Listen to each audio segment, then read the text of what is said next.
सहना भवतु सहनौ भुनक्तु सह वीर्यं करवावहै तेजस्विनावधीतमस्तु मा विद्विषावहैः। ॐ शान्ति शान्ति शान्तिः।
Yesterday we saw some very important things where we saw that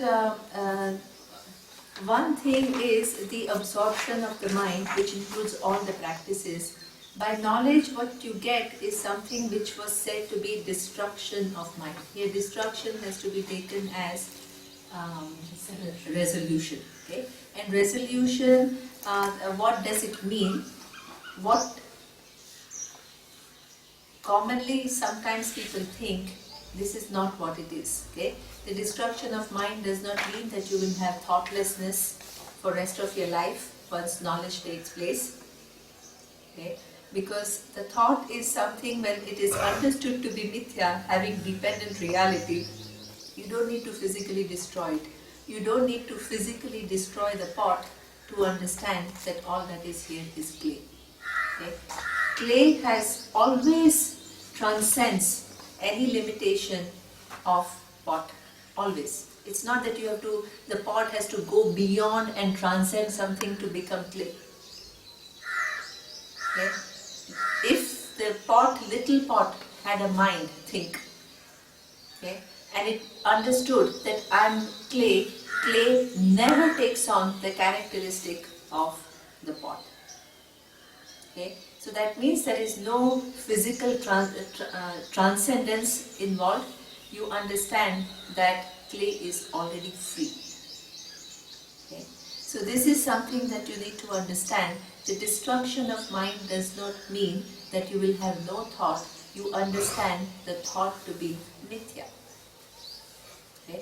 And once you understand thought to be mithya, good thought, bad thought, this thought, that thought has no consequence. Big pot, small pot, broken pot has absolutely no significance for the clay.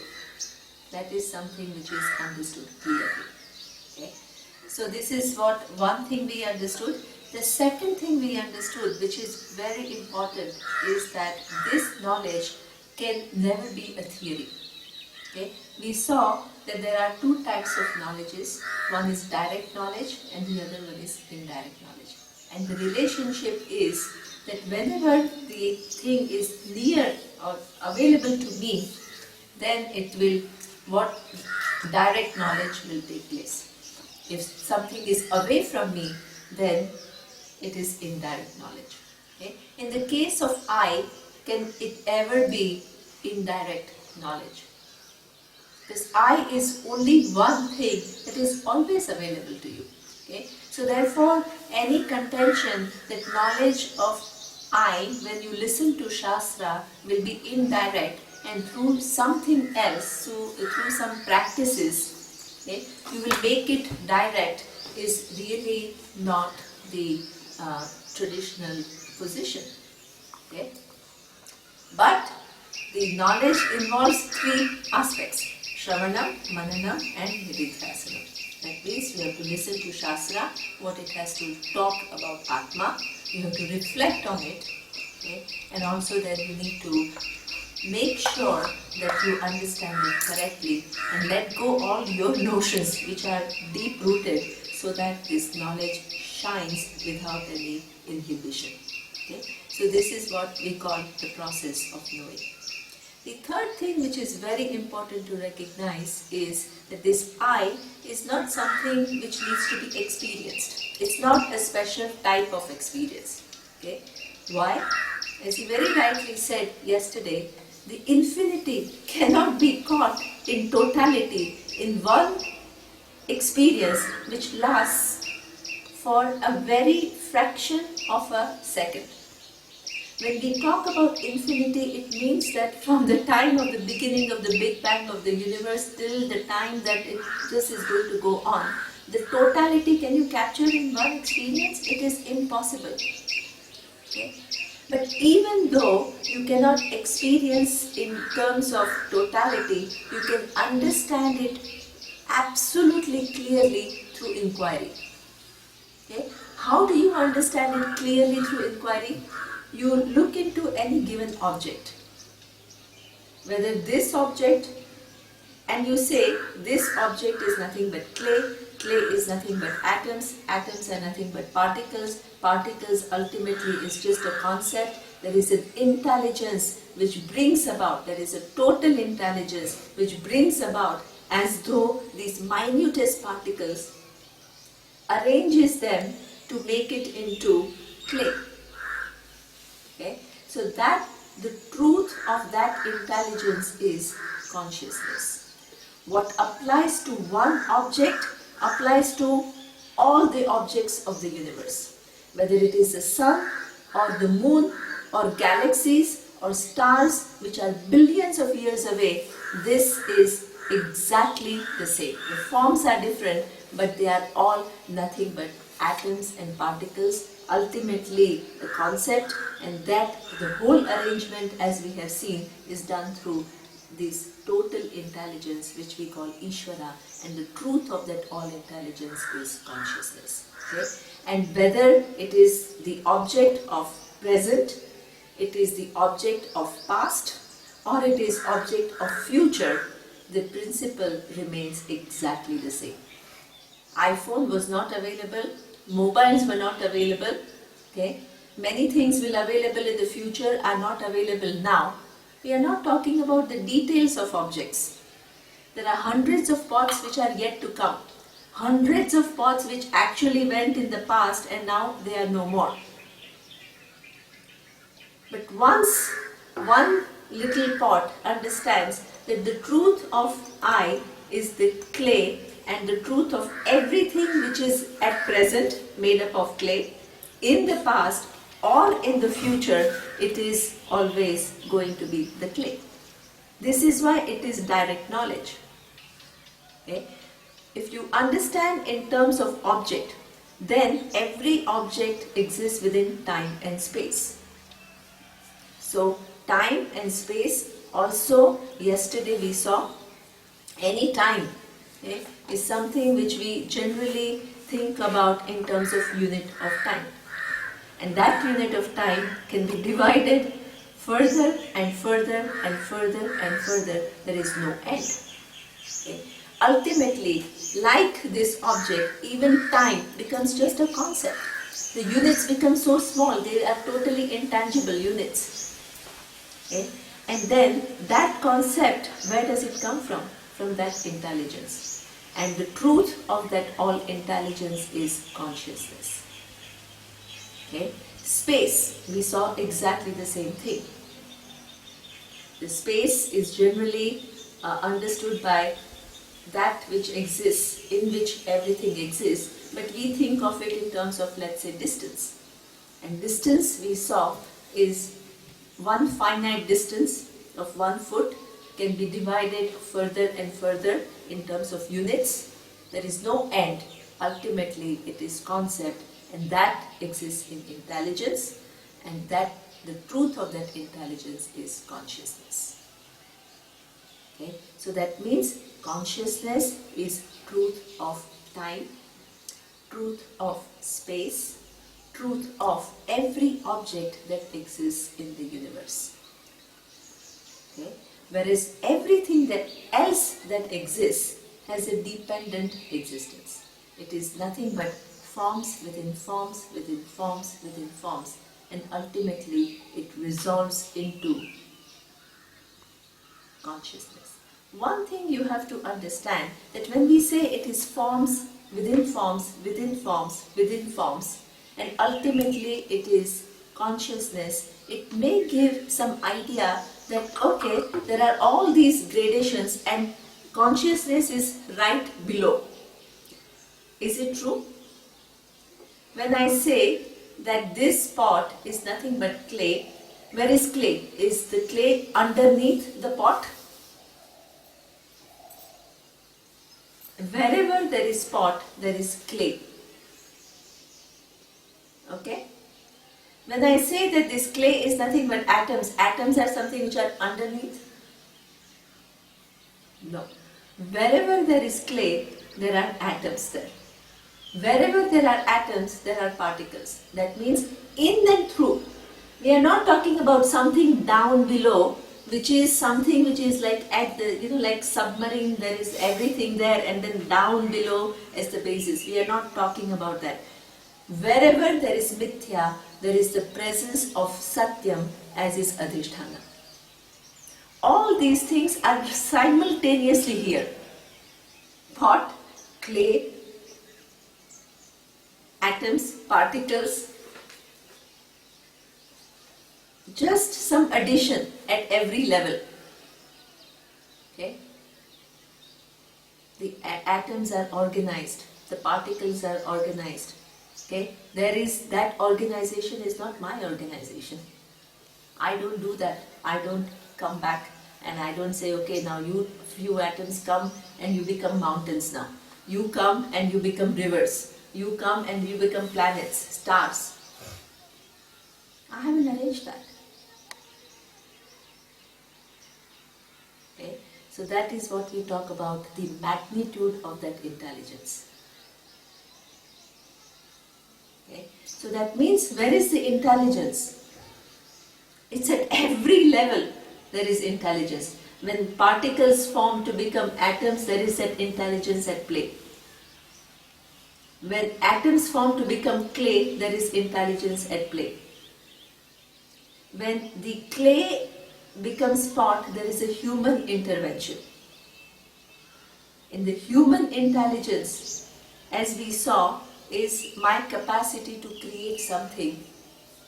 But there is more fundamental intelligence which makes my neurons what they are. They are organized in a certain way that they can think and act in a given way. So even when there is an intervention of human intelligence, behind it, it's still all intelligence, which gives the capacity for human being to do it. Okay? And the truth of that intelligence is consciousness. So now I have looked into time, space, every object, and I have discovered that all that is here is consciousness, which is the truth of everything.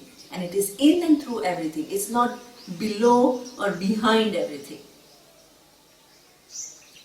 Okay. Where is this consciousness available for me to be known? Which is the truth of time, space, objects, even the all-intelligence which makes every object what it is, which makes the time and space what it is. Where is it available to me? In your buddhi. How? As I.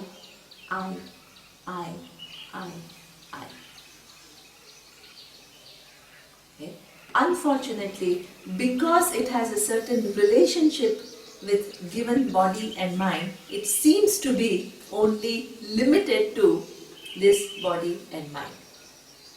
Like this space, because there is as though confinement in form of a pot, it seems to be only limited space. In reality, space is never, can the pot make a partition of space?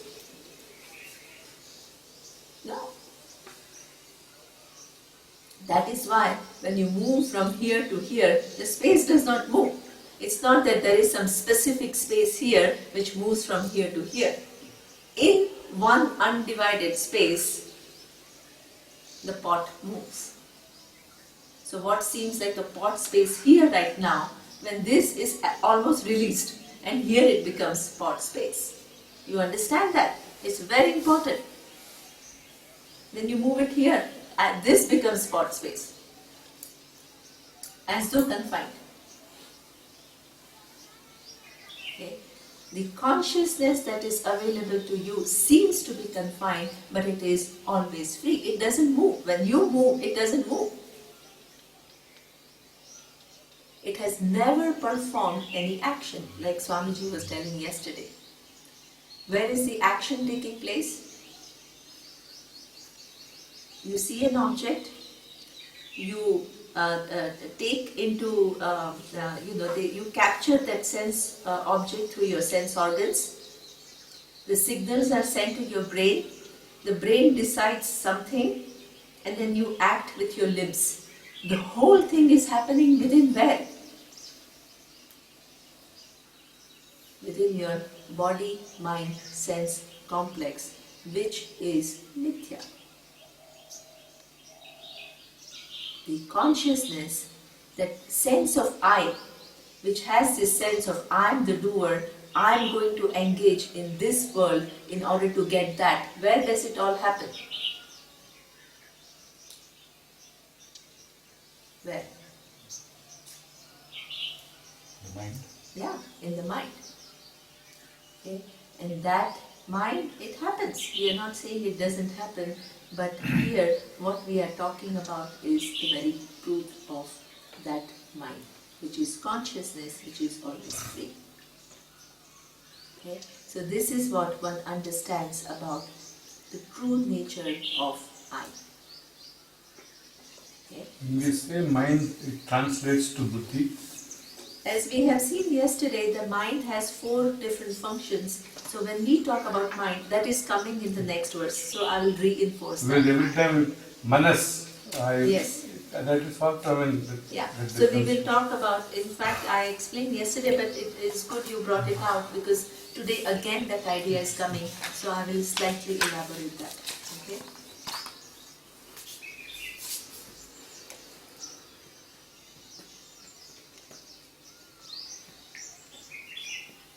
Vrittayastvaham vrittimashritaha vrittayo mano vidyaham manaha. Okay? So what it says is, mind is thought forms and thought forms are but dependent on I thought, ego. So know the mind to be ego, and then so the inquiry into the mind is the same as inquiry into the I thought. Okay? So we saw yesterday what we call generic mind itself has 4 different functions. We saw that one is manas, the seat of emotions. Okay. Second is what we call buddhi, the cognitive mind, which understands starting from simple facts of 2 plus 2 is equal to 4 to very high inference, like if I were to build here, what are all the dimensions? There is so much involved in construction, for example. Okay? It's not just simple as you just start putting bricks together and you have a construction. So that means that capacity of mind to figure out the whole thing, visualize and figure out and actually do it all properly is something which is what we call buddhi. You need to understand so many things, so many laws you have to understand to be able to build. Okay? So that capacity is what we call buddhi. Then the third is what we said, memory. Okay?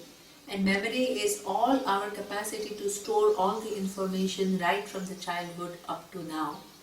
And the fourth thought, it seems as though 4 are just same level of thought, but the fourth thought, as Ramana says, is a very critical thought, which is what we call I thought, ahankara. Ahankara does not mean conceit, it does not mean some pride. Here it's a technical word which means that we all have this I thought. Okay? So that means this I thought gets mixed with all the three thoughts. It's not just the emotion that I feel. I say I am sad. That means this I joins with what? My emoting mind. I have fear. I am sad. Okay? So that means this I thought joins with one function, which is what we call manas, which is the place where all the emotions take place. But this I thought also joins with your cognitive capacity. Okay? When you understand things, when you are able to figure out more than somebody else, what do people say? You can look into a problem and find solution more cleverly, more efficiently. What do people say? You're intelligent. Okay? So that means that there is one thing which is mechanically the mind is able to figure out more, but it's not just that. Here the I thought gets joined with that and said, I am intelligent. Okay? The memory, it can be just like a film. There's many different things that, it's something you can extract. Like in the hard disk or in a computer, you can retrieve from the memory whatever you want. Okay? But here, when it comes to here, when the computer does it, you don't say it is I. But when your mind does it, you say what? I remember. It's a retrieval. It's like an instrument which retrieves some information at an appropriate time using your will. Okay? What happens is that your I gets connected with your memory function. And this is why very often we start talking about the past. Okay? I was like this is what happened to me. And in fact, yesterday we saw in the class of subjectivity, the present viewing of the situation is so much at times depend upon the memories that we carry. And those memories that we carry are highly selective in nature, which influence the way we perceive the present data. Okay? So that means now this ego, this is what Ramana is saying, even though mind is all four functions, ultimately it is only this I thought, because all the three other functions are almost connected to this I in my understanding. This is why I becomes like such a complex entity.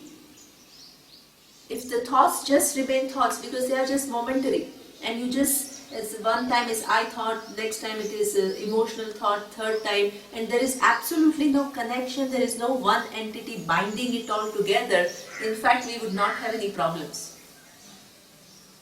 But because the arrangement is such that there are four types of thoughts, there is one thought which becomes a center through which every other thought gets connected.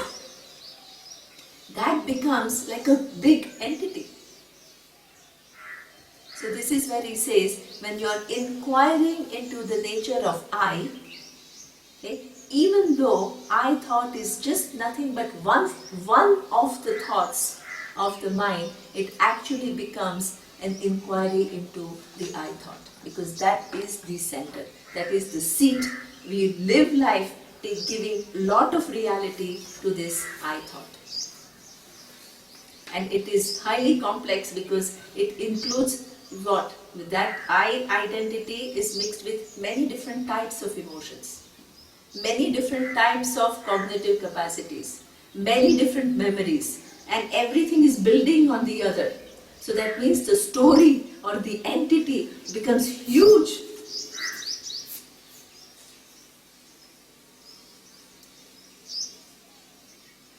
Okay. So now what you need to do to inquire, is this I thought, which is this absolute reality about myself or not? Okay? So this is where he says, what you then recognize is, so inquiry into the mind is the same as inquiry into the I thought. Okay? Now,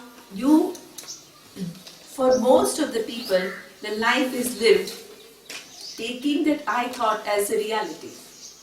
What does the knowledge involve?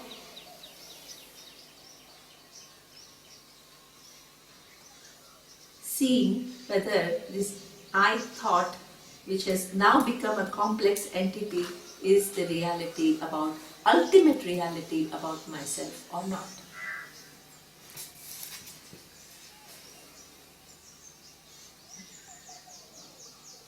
Okay?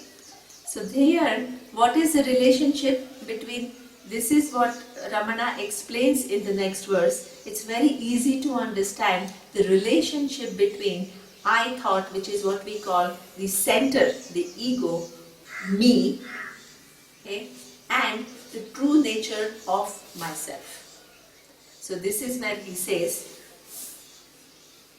Aham ayam kutaha bhavati chinvataha ai patati aham nija vicharanam. Okay. O seeker, for the one who inquires thus, where from does the I arise, the I notion drops. This is self-inquiry.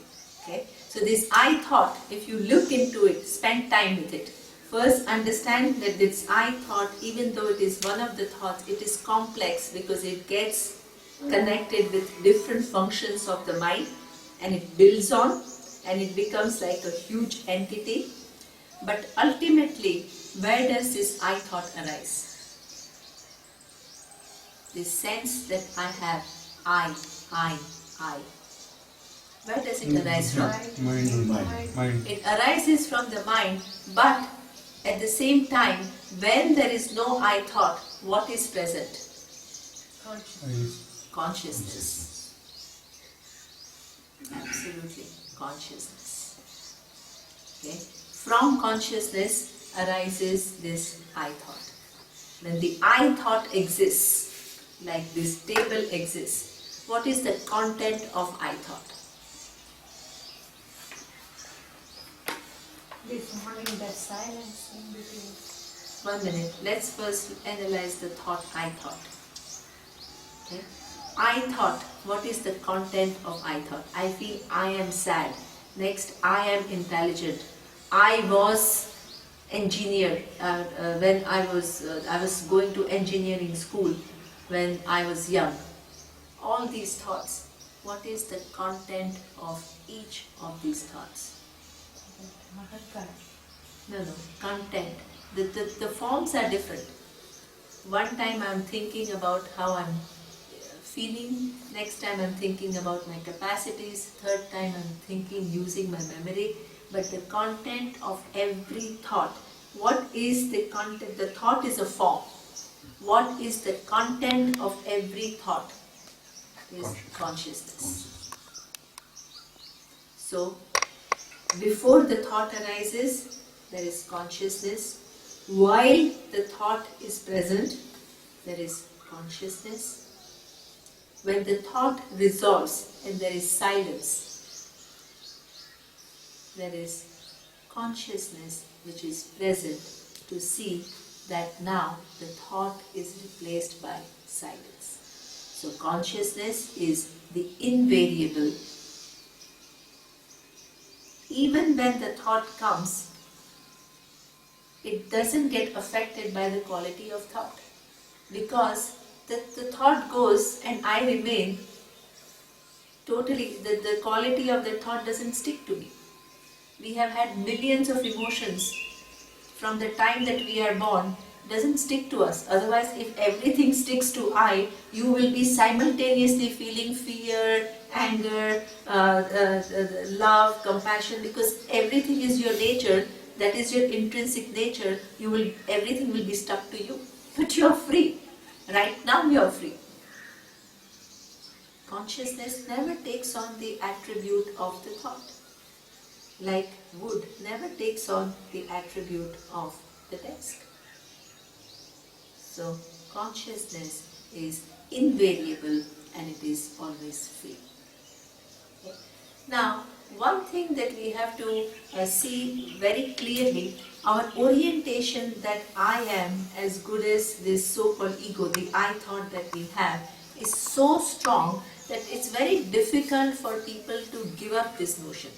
So what happens is, that when Vedanta or some other, if Vedanta shows you what your real nature is, the tendency of the people is to retain this identity in of I as this individual and superimpose some bigness into that.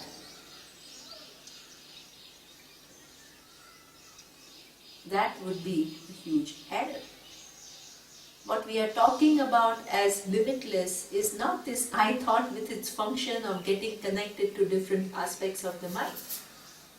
What we are talking about is the consciousness, which is the reality of that I thought, which is always free. Only that consciousness is the truth of time and space. It is not this I thought which is truth of time and space.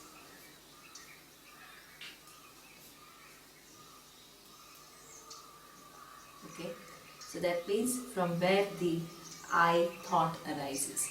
We are given an experience. Experientially, you can see how this I thought, which is an entity which is there, which is so real for you, is not always available to you. Your own experience of dream and deep sleep. This you, the I, who operates in the so-called world, you think to be the real nature of I. If it was your real nature, it should be available to you at all times. But this waking I sense that we have,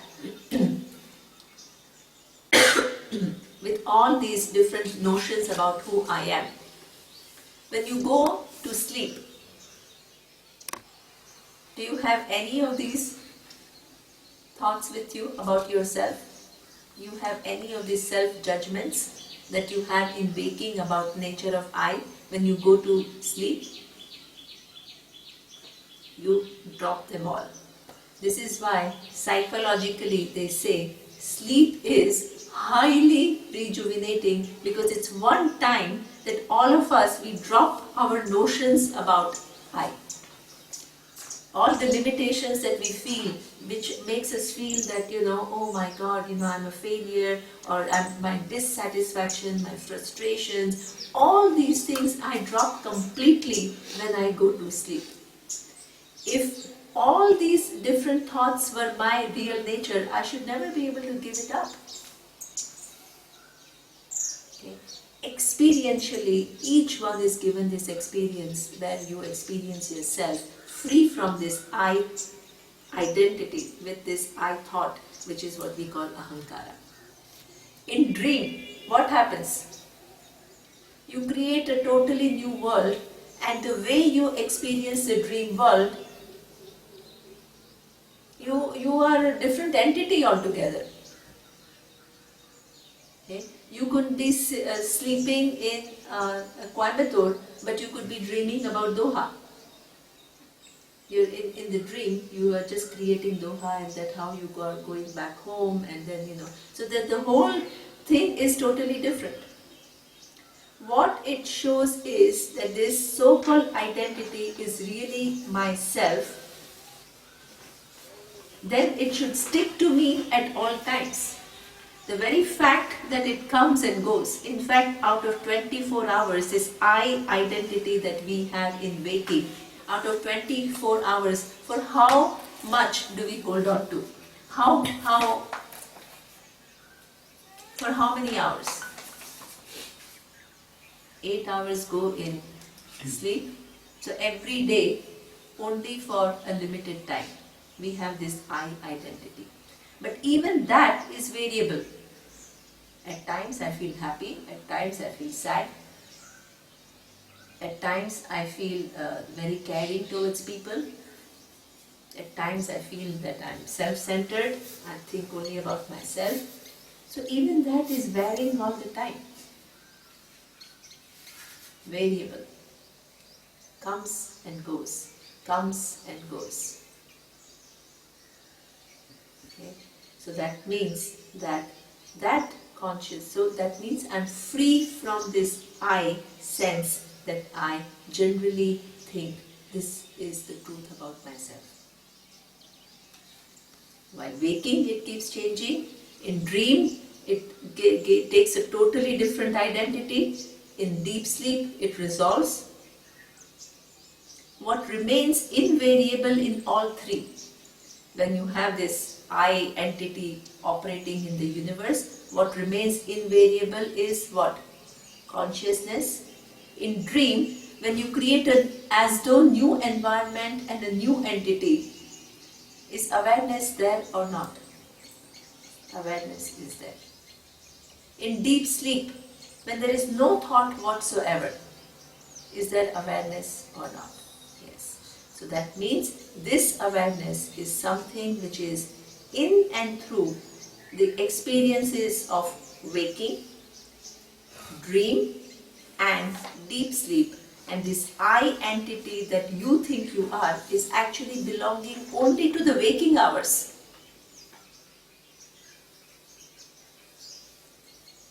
And even within waking hours, it is variable. It goes on changing. So that's not what you are. So this is what Ramana is saying. You inquire, you first reduce all these different functions of the mind into I thought, because that is the place where every other thought gets connected. Then inquire into the reality of I thought, see where it is coming from.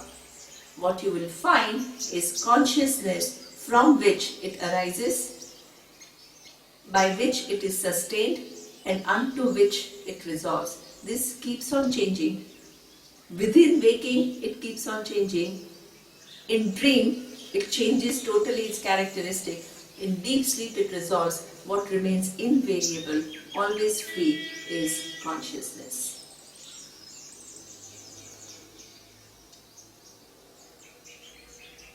Okay. So this is what you have to inquire into. Okay. Where does it arise? The I notion drops. This is what we call self-inquiry. Okay. Now, ahami nasha bhajya aham taya surati hrut swayam parama purnasat. When the ego, I notion is destroyed, the limitless, full existence, that is the self, shines by itself as I. So we saw the whole process. Okay? We are not talking about destroying physically the thoughts.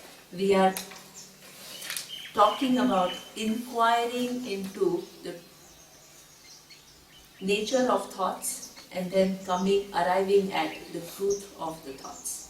So any thought is mithya and I am satya. I, the consciousness, is satya.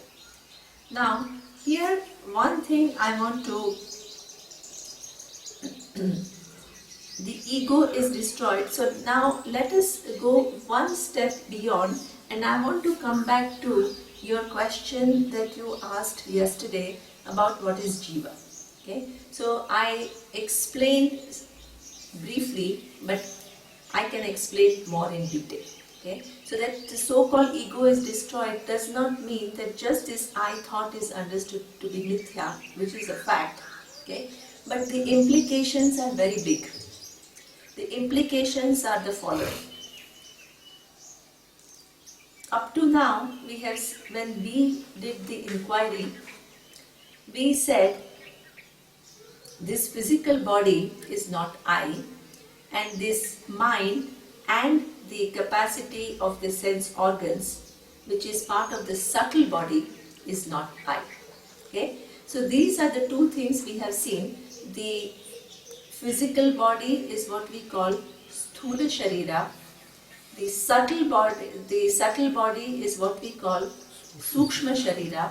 Then there is some third thing which is what we call karana sharira.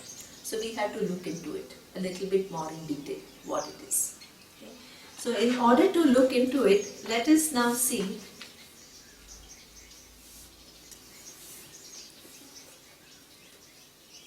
what is karana sharira. As we have seen when we were discussing about the nature of action,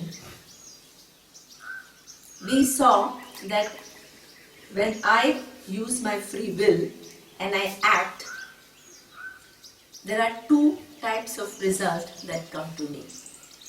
One is what we call seen result, drishya phalam, and the other one is unseen result, which is Adrishta Phalam. The Adrishta Phalam, depending upon whether it is favorable to me, because if my actions are in keeping with dharma or becoming much a contributor or taking care of my sphere of influence, they are well thought of, then it will produce a type of unseen result, which is what we call punya, favorable. It will result in favorable situations for me. Okay, so that means there is almost an account where these unseen results are deposited. Okay, every minute we do perform actions, there is a seen result, direct feedback I get, then there is as though an account where the unseen result gets stored. Okay, so this is what we call the punya. If it is an inappropriate result, the unseen result is what we call papa. So that means that there is an account which has all the punya and papa which are stored, because this unseen result can fructify either tomorrow or 5 years from now or 10 years from now or from 100 years from now. I don't know. This is why we call it unseen result. So this is what we call about Karana Sharira, where all these different punyas and papas are stored. Okay. With reference to my own karma, it is called my Sanchita Karma. Sanchita Karma means all my collected karma in the sense of unseen result of my present actions. Okay. That means that this Sanchita Karma is huge, because these laws are not just operating from today. They are operating from time immemorial. Okay. So what happens is, out of all these unexperienced result of punya and papa, a given set of karma gives me this given physical body, because I can only experience the results of my karma through a given body, without which it is impossible to experience the result of the action. So I come into the world, so out of this Sanchita Karma, a given set gives me not only the physical body and the mind, but also decides the parentage, where I am going to be born, which country, what nationality, under what circumstances. Okay? And as I live my life, situations come to me. Okay? Is what you are going to become also decided then? Please, 1 minute. Huh? So that means that this, out of this Sanchita Karma, a given set of karma, because there are too many karmas in your account, they all cannot fructify all at the same time. So only a given set comes into manifestation, gives you this given body and mind and your unique set of experiences. This is what we call Prarabdha Karma. Okay? Prarabdha Karma gives you a different body, because your unseen account is different from mine, and his is different from yours. Okay? So this is what we call Prarabdha Karma. Now, the Prarabdha Karma will bring us situations in life. But not only the situations come, we respond to those situations. That means, again we act. We act, we experience seen result, and we create further unseen result. Okay? So as situations come to you and you are acting, you are again further creating unseen results. Okay? This, what you do in this life and the unseen result of the actions done in this life are what we call Agami Karma. Agami Karma. Okay? At the end of your life, this Agami Karma, the unseen result, go and join what? Exactly, the bigger pool, which is Sanchita Karma.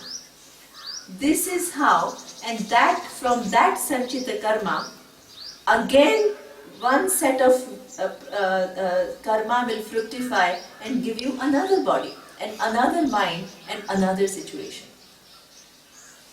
Okay? So that means, this is what we mean, Muruganji, by causal body. The causal, what is cause is all your punyas and papa, your account, which will then bring about a given physical body and given mind. Okay? And how long is it going to go on?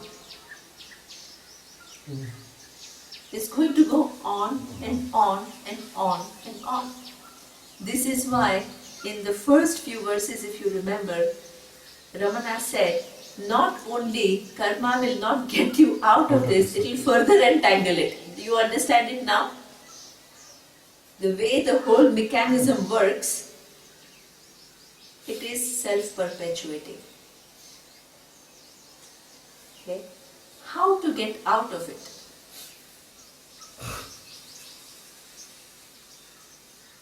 The only way to get out of it is in one given birth.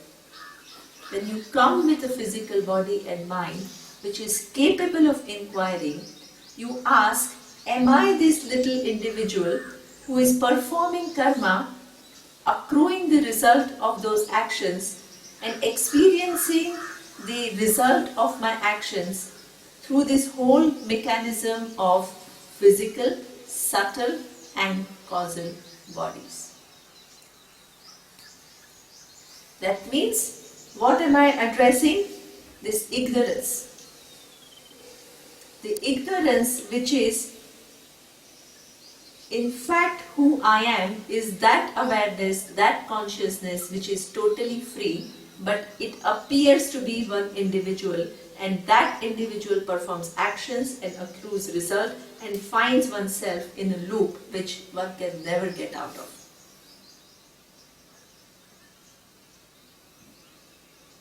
Okay? So that means, what are you addressing? You are addressing the very fundamental thing which is in the ignorance about the nature of I. As long as your identity remains with I sense, which is this so-called ahankara, this whole process will continue forever. There is no end to this process.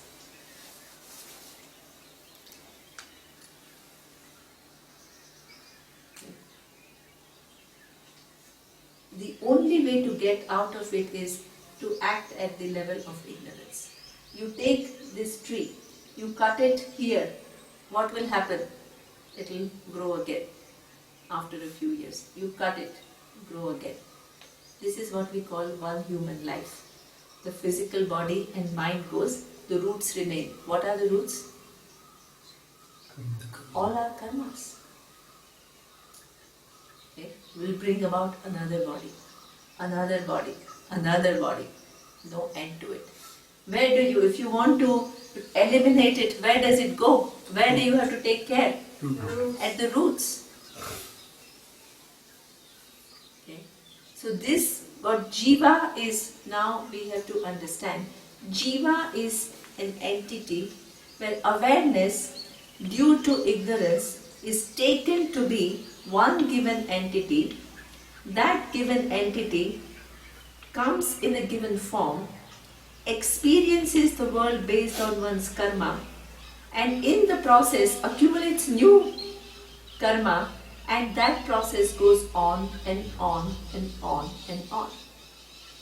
Okay? So that is this entity which takes many different births.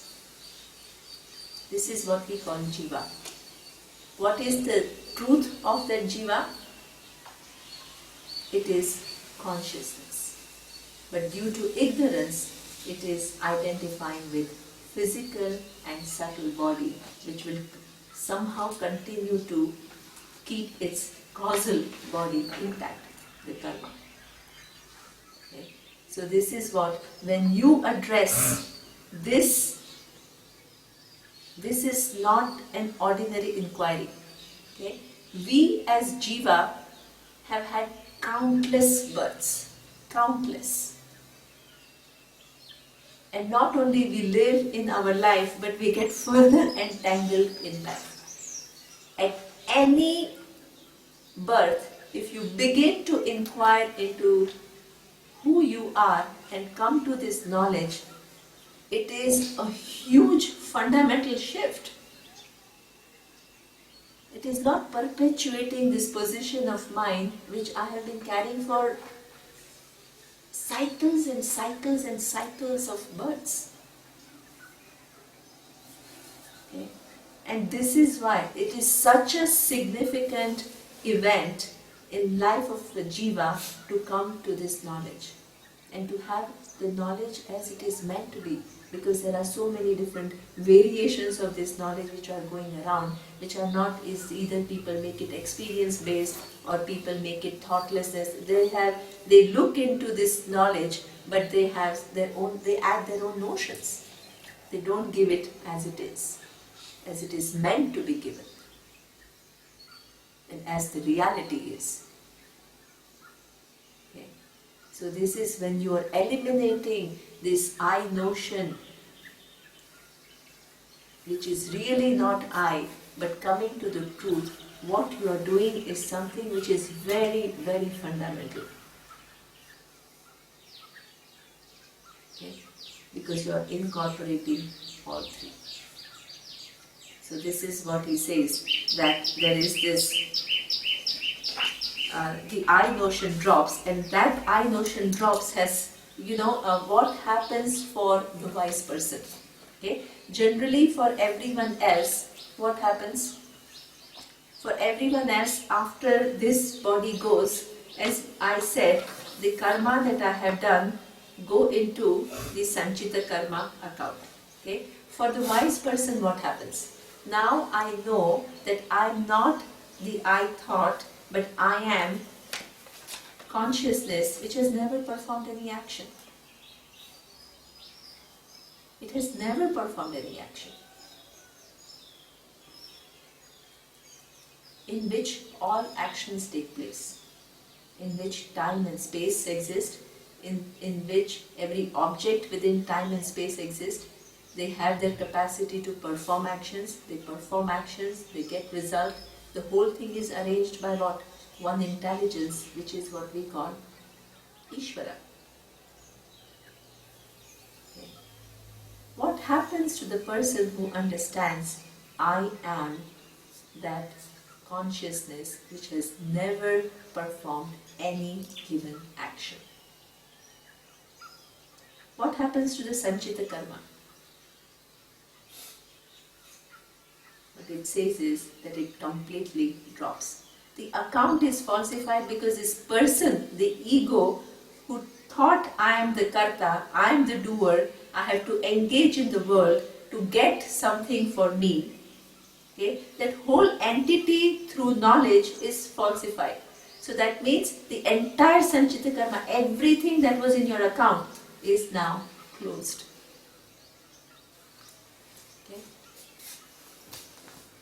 You no longer need to come back to the world and experience the world as a one given individual, because that individuality, which was reality for you, is now negated through knowledge. Okay? What happens to prarabdha karma? The prarabdha karma is that those set of karmas which already gave you this physical and subtle body. What happens to those? Luckily, they remain. Okay? Otherwise, what would happen? The minute you know the reality about yourself, if your prarabdha karma goes, what will happen? Your body will drop. You disappear. You disappear. Your body will drop, your mind will drop, everything will be just, the minute you know, you die in the eyes of the people.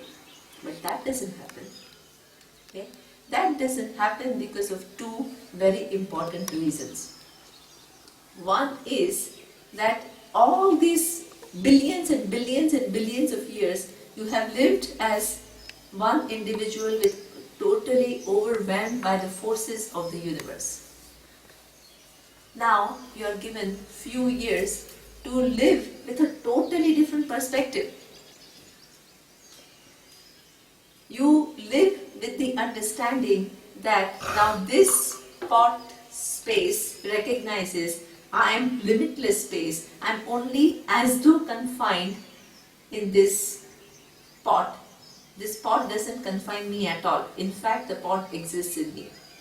If the individual understands that I am consciousness which seems to be confined to this physical body and mind, okay, but actually I am limitless, I am truth of time, space, objects within time and space, I am truth of Ishvara, the all intelligence which gives rise to this time, space and object framework. I have identity with Ishvara because Ishvara's truth also happens to be consciousness, if you remember. Okay. What kind of living is that? Living with a totally different vision. Okay. So these are few years of gift where you continue to live. It's not that the minute this pot space recognizes that I am free from the limitation that the pot is apparently imposing on me, the pot will not break. You can continue to have that and still you know that I am free. This is only an appearance. Okay? So that is something, few years of your enjoying that vision are given to you. Okay? The second thing is that it actually serves a very important purpose. The minute you understand, and if you're exposed to this methodology properly, which is coming from Shastra, then you can become the teacher. You can make others see what you see. Imagine if every wise person immediately gave up the body and mind, who will be the teacher? Because person who is alive is always going to be the ignorant person, who doesn't know the reality, because the minute you know, you go. So that means for Ishvara, this person who has understood the reality becomes an instrument through which this knowledge is passed on. So the person who has understood and the person who gives you this knowledge is not ordinary. If the person knows, okay, if person is creating some ideas and giving you some other concepts, many people can talk about Atma and Paramatma and Maya and all. We don't know. Some of them may know, some of them may not know, we don't know. But if the person knows and if the person is able to communicate, where is that knowledge coming from? It's not coming, it doesn't belong to the person at all. Not at all. The knowledge is coming from Ishvara. The person only becomes an instrument through which this knowledge is made absolutely clear to the other individual, so that the other person can capture it. And in time, that person can become a teacher and pass it on to somebody else. This is how this Guru Shishya Parampara continues. The teacher, student, the student in turn becomes the teacher and passes on this knowledge. Okay. So in this teaching, there is big importance to Shastra, because it is talking about something which is fundamentally not available for me, because everything that is available for me to figure out is falling within what? Two categories: perception and inference. Because I am self-evident, I have no way to figure out my true nature. I don't have the means of knowledge. The Shastra becomes the means of knowledge. For me to know my true nature, Shastra reveals my true nature through words, and the words are handled by teacher to bring about that knowledge. It makes these words alive, so that they can deliver what they need to deliver in terms of making you see what is reality here and now. It's not a discourse. It's not like, oh, giving some talks, and it's not that. It is really making you see your true nature here and now. This is how the teaching is supposed to be handled by a teacher, if the teacher knows the tradition of teaching. Okay. So this is where we will end, and then we will continue. This, say, for example, Ramana Maharishi's Sanchita karma is burnt and Pradipta karma remained. Yes. Ahamya karma was not at all produced actually. So he remained in this world till his Pradipta was over, and he dropped his physical body. And then the consciousness or awareness which was inside Ramana Maharishi, what happened to that? Actually, it got mingled with the overall universal consciousness. What exactly? See, what is interesting here, what you have to understand, that there is no specific thing anyway. Yeah. Right? So that means that it seems as though there is this so-called space. It's when this pot breaks, does the space get joined into bigger The space? universal consciousness. Wait, overall. wait, wait. No. Just look here. Okay? When this space seems to be restricted or confined to this pot, when the pot breaks, Yeah. does the pot space join into the bigger space? Does it join into bigger space? No, it's already joined. It's already, exactly. It is already free. Never it was bound. It's not that there is some little thing With a which tag joined there. into, exactly, which with tag there, which then breaks and joins into. No. At Absolutely. places, when we go and visit the Mahans where they lived actually, that they say that the Mahan's energy or the Mahan's blessings are still living there. See, all this can be content. True, it is true, because in fact, even here, for example, you go to Himalayas. Okay, it's a place where lot of these Maharshis and all, they have done some tapas and all that, and those actions create a certain energy in the place. Okay, but that doesn't really. I mean, yes, we can get inspiration from that, but ultimately, you have to know this knowledge. Okay? Otherwise, what happens is that, you get inspired by some energy even when you go to a temple. Okay? Why do you think people flock to these temples, like thousands and thousands and thousands of people? Not just like that. Those deities, as a result of people's prayers for so many years, they have a certain power. No doubt about it. So his energy is different from that of consciousness. Consciousness produces the energy. Yeah, consciousness is the ultimate. Because every energies that are produced as a result of some actions which are done, okay, they are all existing within what? Ishvara's order. Okay. All intelligence. What we are talking about consciousness is the very truth of that intelligence, which is consciousness. Okay? And any energy that you feel, it is true, they are there, but they are within Ishvara's order. If these type of karmas are done here, then that place becomes sacred. So that happens within Ishvara's order, cause and effect relationship that is arranged through Ishvara's order.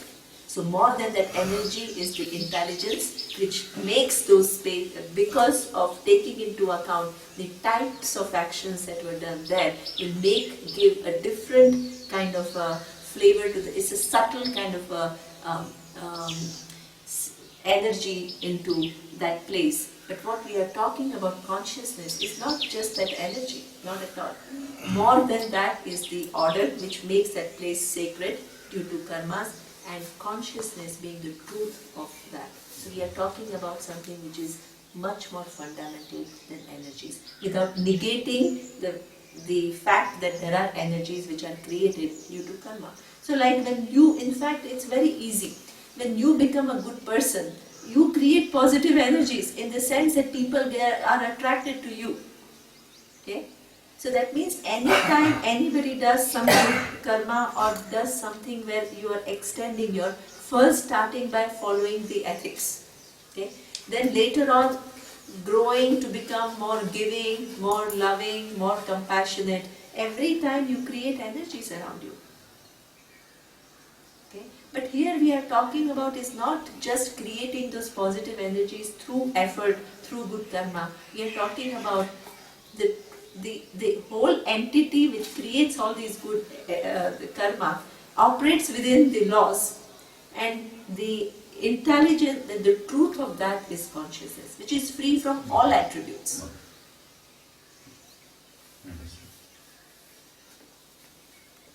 On the lighter side of it, we have to catch hold of Chitragupta's hard disk. External hard disk. We have to find the Exactly. total Chitra. And Give me say, your external. cancel. Not his account. internal. His internal hard disk is his own karma and all that. You have to recruit some hackers. Chitragupta's hard disk. Crash it.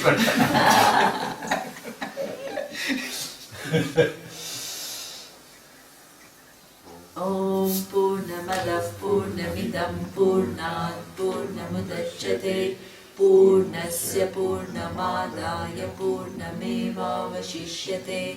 Om Shanti Shanti Shanti. Om Shri Gurubhyo Namaha. Hari Om.